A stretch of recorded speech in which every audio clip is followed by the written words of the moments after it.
रोहड़ी में अवामी मसइलनि जे हल लाइ सोशल मीडिया रोहड़ी शरीफ ग्रुप पारां टाउन हॉल रोहड़ी में खुलियल कचहरी कोठाई वई। खुलियल कचहरी तक़रीब में सखड़ ज़िले काउंसिल जे chairman Syed Kumail Haider Shah, chairman municipal committee Rohri Syed Mir Yaqoob Ali Shah, vice chairman Mohammad Aslam Memon ऐं रोहड़ी प्रेस क्लब जे सदर मुजाहिद बोज़दार ख़ास महिमान तौर शिरकत कई।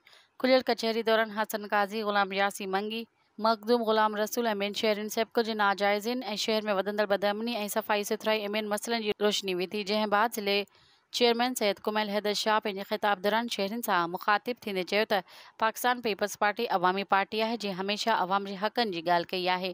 अॻूणे सूबाई वज़ीर सैयद नासिर हुसैन शाह रोहड़ी शहर में तरक़ियाती कम रिकॉर्ड कम कराया आहिनि। सभ खां वॾो शहर वासियुनि खे पीअण जे पाणी जो मसइलो हो। करोड़े रुपयनि जी लागत सां सॼे शहर अंदरि वॾियूं पाइप लाइनूं विछायूं वयूं आहिनि ऐं साफ़ पाणी जी फराहमी लाइ फिल्टर प्लांट मंसूबो जोड़ियो, जेको कंस्ट्रक्शन वारो कमु हली रहियो आहे। शहरियुनि खे साफ़ सुथरो माहौल फराहम करण लाइ ग्रीन बेल्ट ठाहियो वियो आहे। शहर ग्रीन वे जो ॾेख ॾेई रहियो आहे।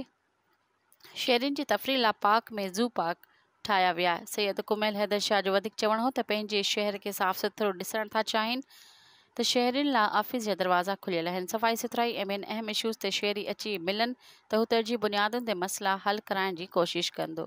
मज़ीद ख़बरनि ऐं तफ़सीलात लाइ विज़िट कयो असांजी वेबसाइट www.awamiNewsHD.com ऐं ॾिसंदा रहो अवामी न्यूज़ HD।